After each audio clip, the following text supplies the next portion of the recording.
Hi, everyone. Welcome to Zen and Tech, our weekly podcast focused on centering your inner geek and using technology to help deal with the stresses of your connected life. I'm Rene, and your host for the show is Georgia. Before we begin, I just want to remind you that while Georgia is a therapist, she's not your therapist. Everything said or implied on this episode is for informational and entertainment purposes only and shouldn't be taken in any way as a replacement for personal, professional care. Georgia, how are you doing? I'm good. How are you doing? Very well, thank you. What's up? What's going on? Should we do a podcast here or something? I think that we should. All right, awesome. What is the subject for today? Today, it's about dealing with giving and receiving of criticism. That's a terrible idea. It might be, but I'm going to try to do my best with it anyways. Nice. And it's something I think that is difficult for most people to have to handle. You know, I think it's especially poignant in the internet age where we have the combination of ubiquitous access and anonymity. It's kind of taken the thin veneer of civilization off of us and created this climate for unaccountable criticism, which I think is also an interesting topic. Yes, that's definitely true. It's different taking criticism from an anonymous person as well as giving it. There's no accountability, there's no name, there's no finding out. You're not doing it face to face. And as with anything, the further removed the personal element is, the easier it is to doll out something that might be negative, just as it's easier to a hand-to-hand combat with another person where you're going to see every effect that you deal with is very difficult. Whereas having a drone deal out something that looks exceptionally mechanical is easy. So it's the exact same thing.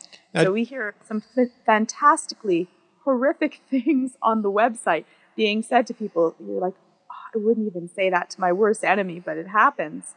In comparison to having someone, then you email directly to them. Wow, that was really rough. And they're like, oh, I'm so sorry. I just had a really rough day. I lost humanize my job them and had to take it out on someone. They don't actually think that we're real people in a certain way, or they think that it kind of comes Before we get started, I just want to separate it out. You're not talking about professional criticism, like Roger Ebert is a movie critic and people work as food critics or as art critics. You're talking more about one-on-one personal interaction, right? That's very interesting. I'm not sure. I think that this would go for both. This is actually what we're dealing with, is personal criticism. But no matter what, you don't actually have to be exceptionally harsh, though. Some people make their living off of being exceptionally harsh, and that's why people go to watch. You can think of, say, Simon Cowell. He gives away criticism, and people are watching the criticism because it's curt and mean. Or like Gordon Ramsay, you donkey! How could you do that? You've ruined it! Right, and I watch the show, and I can enjoy it on that part. But I would not want to have that as being my boss. You can be honest and straight without having to cut someone down at the knees. That's not actually necessary nor helpful. So can you just define criticism for us before we get started so we're all working off the same sort of baseline? Anytime that you would like to tell someone else or some other entity something that is not happening at the standard of which your opinion it should be at. You're done doing it wrong. So it's definitely someone else's opinion or another body's opinion. So it could be a company's opinion. It could be a single person's opinion. And it's something that should be done, well, that they're doing wrong is the harsh way to say it, or something that they could be doing better, which would be the positive way of saying it. Okay, interesting. So why do we have criticism? Why did we evolve it? Why is it part of our society? It just sounds like a way to hurt other people's feelings. What am I missing? We are a social community, and because of that, we have to interact with other people. And I think it's a really great question, because in the animal kingdom, there is many different, like, solitary animals. There is no criticism. It's just, you're just going to die from it. After you leave your mom or some species, that it's all innate, nothing has to be learned. Criticism is a way to help people.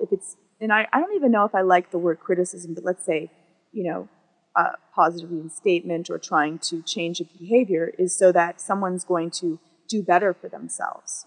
But you can do that in a way that can be positive instead of having to have a way it can be positive feedback instead of criticism. But in the end, It is so that your species will survive and you will survive and make the most out of the time that you have. So it's like it's almost like social evolution. It's a way to keep pushing each other forward. It's a way to teach people things that were not innately learned. Okay. So is that the reason that it's important, or are there multiple factors to it? There are definitely multiple factors that deal with this.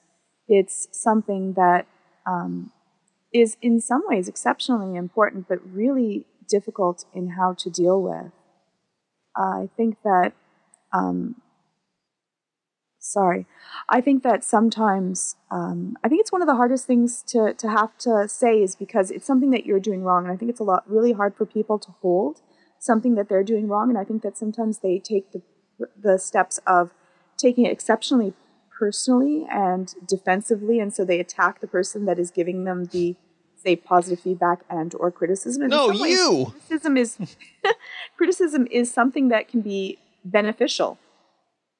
So when I was training both as a designer and when I was learning to write, it was explained to me that there are broadly three kinds of criticism. There's the kind you get from your mom, where everything you do is fantastic and it's good positive reinforcement, but it doesn't help you get any better at achieving anything. Then there's sort of the douchey, self-important, overly academic thing where, oh, this is clearly a derivative of the works of this or that person, and usually they have no idea what they're talking about, and it's equally useless. And then there is the tear you apart just to build you back up together, harsh, destructive, look at every single detail, almost like Steve Jobs, laser beam focused on every color blue in the icon. Criticism that hurts so badly, but makes you rebuild something stronger. Right. Well, we're going to go through what the benefits are, because you're absolutely right. And there's mostly, you have to kind of take some things into consideration when you hear some criticism, is that usually there is some truth in the criticism that you have. And I always say, keep the good and disregard the things that you think have no benefit. Or if sometimes criticism is often it's the other person's issue, not even yours. And you have to take whatever you're dealing with and let go of all of the rest. That's interesting. So the criticism is always equal parts what they're giving out and what they're taking. Their own bias informs their criticism. Yes, it's a lot about someone else. So, and often we're critical about what we don't like in ourselves, what our own wounds and or weaknesses are. We see them more strongly in someone else because they're salient to us, and that's what we will attack first. So if I see you do something that I dislike when I do it, I'm going to latch onto that. And you're going to have to express it because you feel so strongly about it and you want to change it in yourself. So you might come off seeming a little bit more strong and reactive to that in comparison to anything else. We have to always check ourselves actually whenever we react exceptionally strongly. If you feel a strong emotion to something, and there's no one else is having that strong reaction, you have to kind of take a second and pause and check yourself, because it's usually about you. Now, something that I forget when you said it. You said it a few shows ago, and I think it applies here too, is not to worry so much about how true something is when you say it, but how useful it is. Right. To take a look at the way that you say it, and we'll deal with how to give criticism. So it's not criticism, but positive feedback, which I think is something that's honest and with the point to make people better. Whereas criticism is actually sometimes used to knock people down. And I think that that's a very important distinction to make in between the two. So using it constructively or destructively. Right. Someone from the chat room said that people often offer criticism to either help you or hurt you. And you do. You need to take a look at the difference and take them into consideration, because you can use criticism to make you a better person. And in that way, it's more useful than someone saying a empty, veiled compliment. We remember criticism much more deeply. But we should also know that we're dealing with the other human beings, and it's their perspective on something. So it doesn't actually mean that it might be effective or useful for what we're saying. So for me, I mean, I have worked on the internet a long time. The first forum I moderated on was for the Windows 98 launch, or maybe even the 95 launch. So it was back in the CompuServe days. User 2374, comma 937. No, I'm just kidding. But a long time ago. Yeah, but the thing that I learned early on is that you have to not. like it's different if you know the person, but if it's just the unwashed masses of the internet, you have to learn that you're not really involved in it. You have no investment in it. You're not really the target of it all the time. But what I found valuable is whether or not they were true, whether or not they were trying to be helpful, it forced me to think what I was doing, what I was thinking, what I was working on. And that in itself was a gift. Just the fact that it made me stop, and whether I decided it was garbage feedback or brilliant feedback, either way, I had to think what I was doing over. And that I found was invaluable. Yeah, I think that how you decide to respond to critical statements is really important. You always have to maintain your own boundaries just because, and I think that the culture now is that, oh, you should be able to take anything and take it on and deal with it. But sometimes that's not the right situation in all cases, because you might be feeding someone's negativity, and especially if you're going to respond in a defensive and or aggressive way, that could actually be feeding the monster of negativity in them and making them more angry and starting a fight with someone that you don't even know. It's almost like road rage. It's a very similar feeling and experience on the internet, the anonymity. That's why people, will have road rage when they're driving their car, which is a completely different subject that we should at some point deal with because it's very strong in people. As it is on the internet, that anonymity, along with the ability to get back at people and to let out your aggression, can cause for some very negative reactions. Yeah. And if someone is dealing with a lot of things on their plate, they are exceptionally stressed, and then you hit a note with them, say by not upgrading to iOS 5, and then they have to unleash hell for some reason in that, by engaging them, it could diffuse, but sometimes it actually can feed the flames. So yeah, so you have a little bit of skin in this game. So recently you said that you weren't upgrading to iOS 5 yet. You weren't getting an iPhone 4S yet, and you launched a new show called Girls Gone Gadgets with Ashley Esqueda of the Monday Brief. And you received a ton of feedback on that, some supportive, some critical, some mean-spirited and oddly non-grammatical. And I thought you dealt with it, you always dealt with it in a very positive way. You never engaged in sort of like an abusive, combative relationship, but you didn't ignore it or shy away from it either. I think that, and I'm not going to say that I always respond to things properly and or well. It's not my skill. I have learned, though, to take a little bit of a step back with that.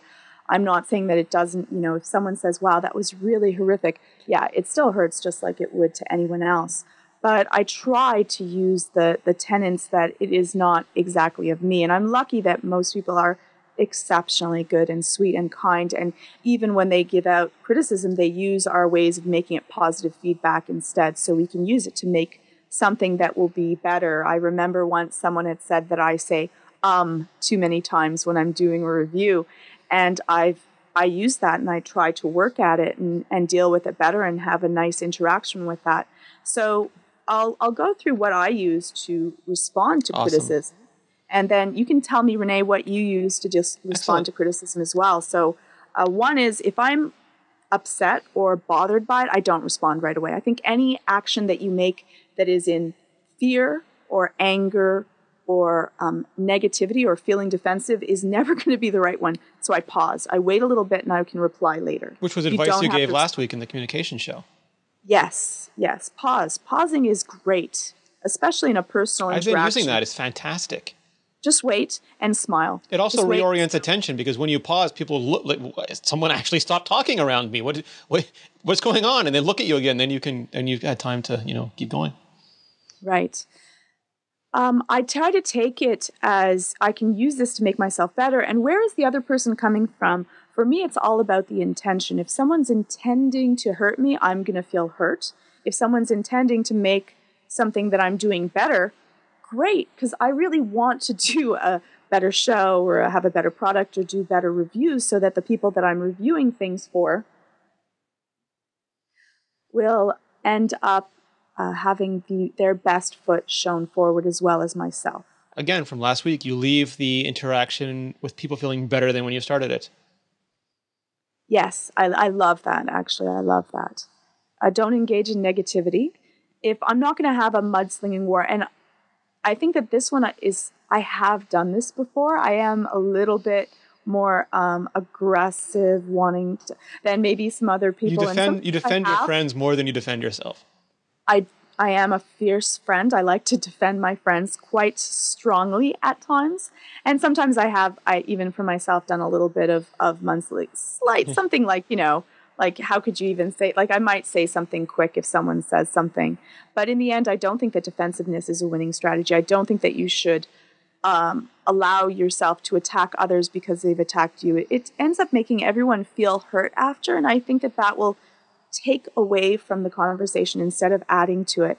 But I don't think that you should allow, if someone's going to say something really horrific about you, that you should just allow that to go around, because rumors can have a mind of their own. And after a while, if you don't address something straightforward, you don't have to engage in mudslinging, but to address something straightforward. So you don't have to shy away from it, but you also don't have to bring yourself down to their level. You can confidently engage, but let them be the jerk that they are while you remain the decent person that you are.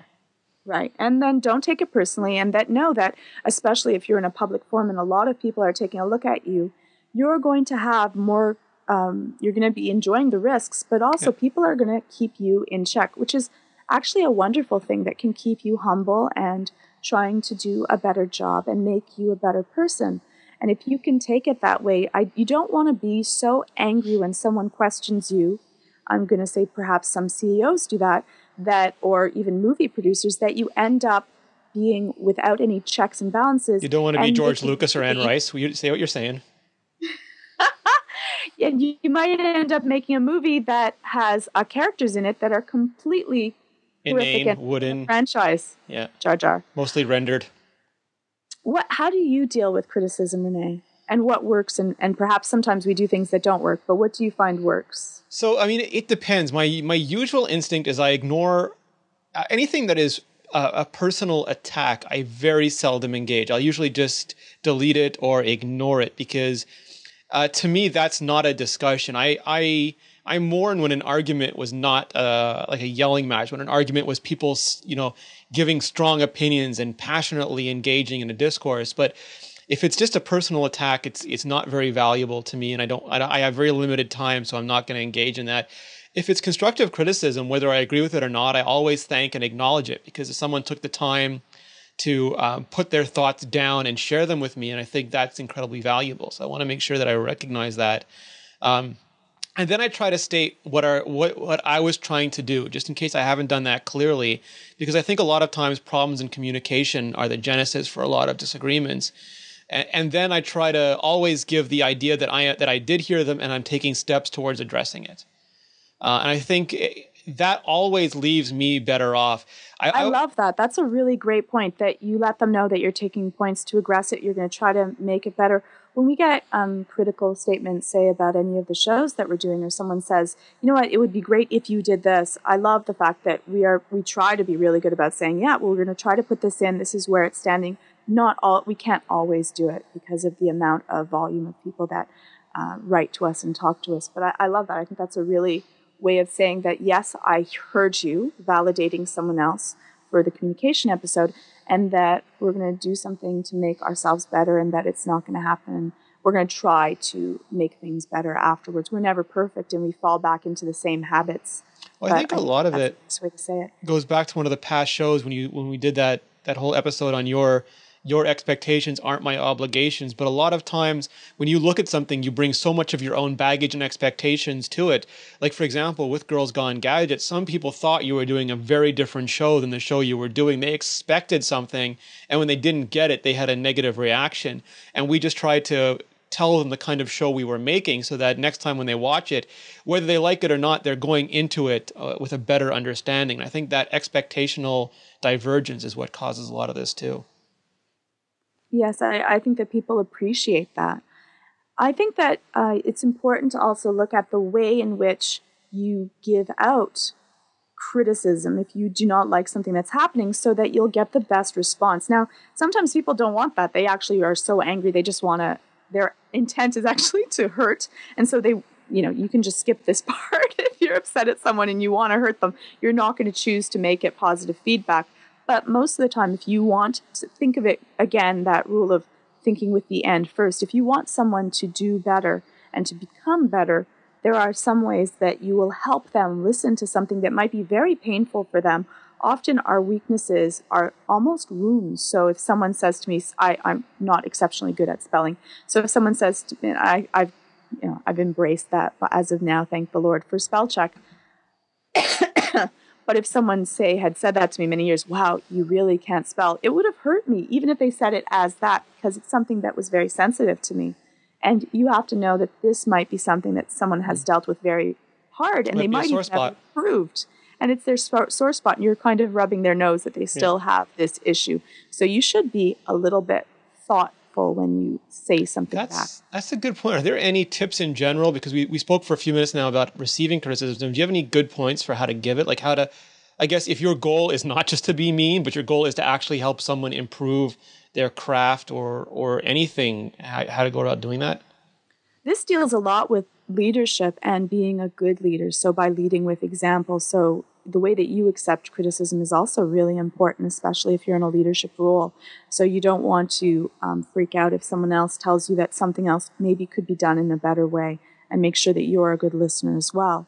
I like to do the sandwiching idea that you say something nice. You say, and I used to work with a lot of parents that had children that were going through difficulties. And as a parent, it's really hard to hear, especially if you hear it a lot. If your child is a troubled child and having a hard time with a certain aspect of their life, every time a teacher calls, you're on pins and needles. And as a teacher, I was always very careful about when I would give out something that I needed to change in a child. So I would always say something nice. Their shields are up and their phasers are ready for retaliation. Yeah, and you're so sensitive, and you feel you pain for your child, and you pain for the guilt that perhaps you did not do everything properly. And no one does. You do the best that you can with the tools that you've been given. No one teaches us to be a parent.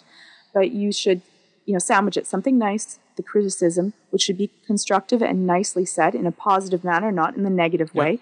How they should improve, what you can help them with, not what they are doing wrong, and then something nice again. So a tasty entree, then your liver and Brussels sprouts, and then a yummy dessert. Exactly, so that people will leave feeling positive and that you're going to help them work towards this as well. They're not left on their own to do it on their own, but to know if if there's any questions or you don't think that this is valid, talk to me about it and we can deal with this. And the manner and tone of your voice should also be careful. So if you are angry, there's a time and place for it. If you're angry, wait to deal with it until later. I try not to be reactive. Reactive is bad. So that means like you're angry and then suddenly, the claws come out and you're going to deal with it. You don't have to hurt someone else's feelings in order to get your point across.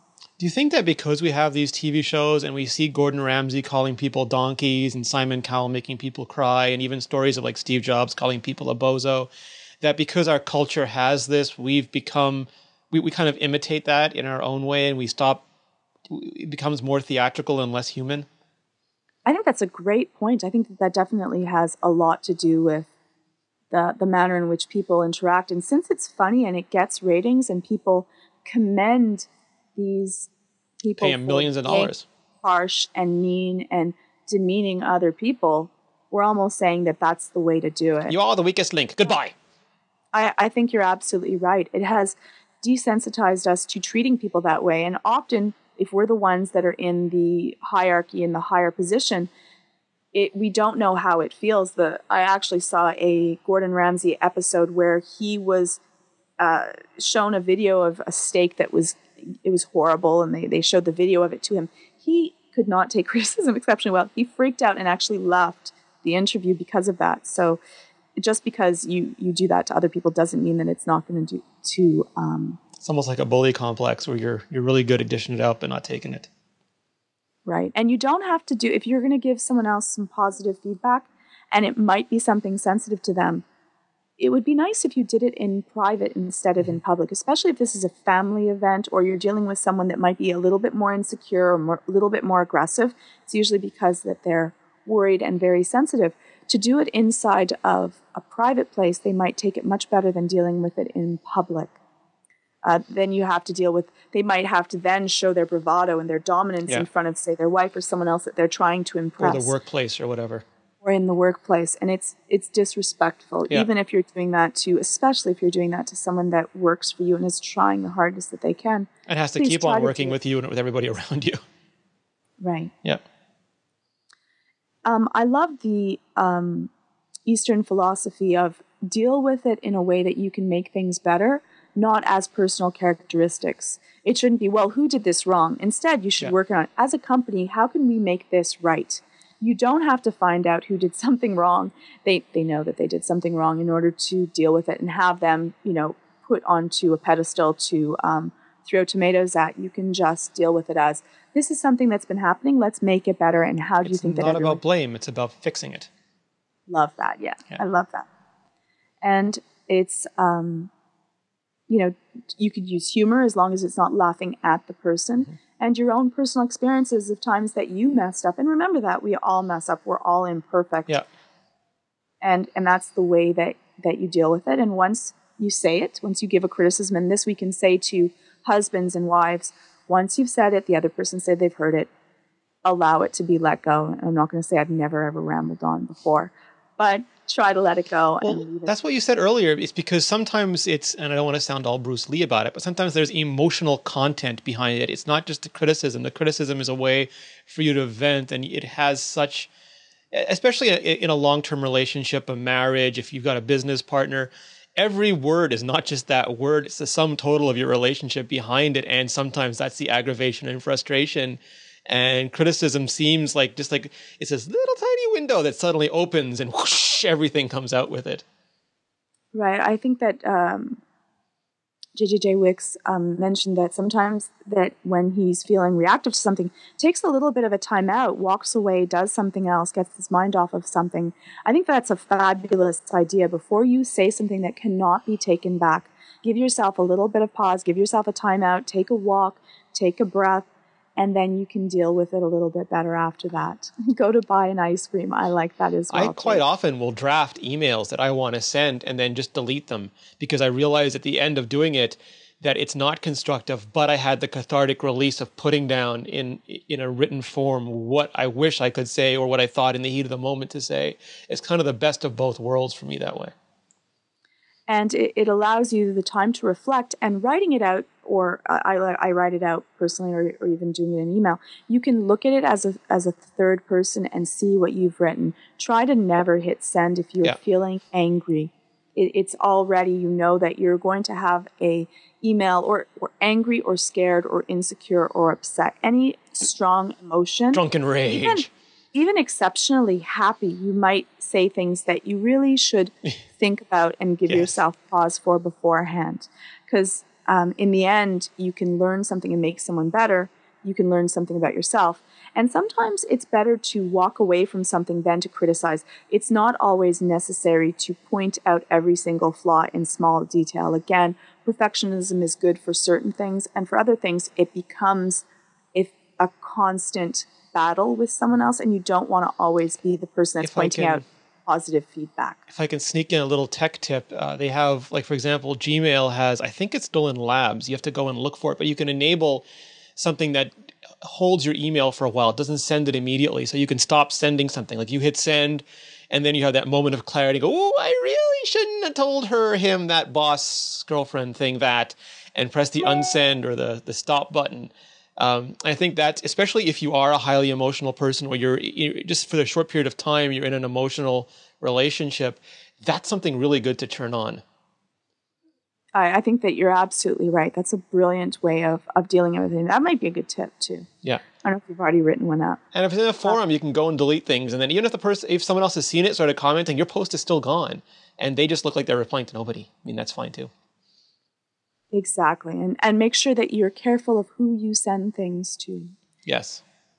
Because you don't want, if you're speaking to someone, you might say something in jest that someone else may not take as well. And that kind of hurt is deep-seated.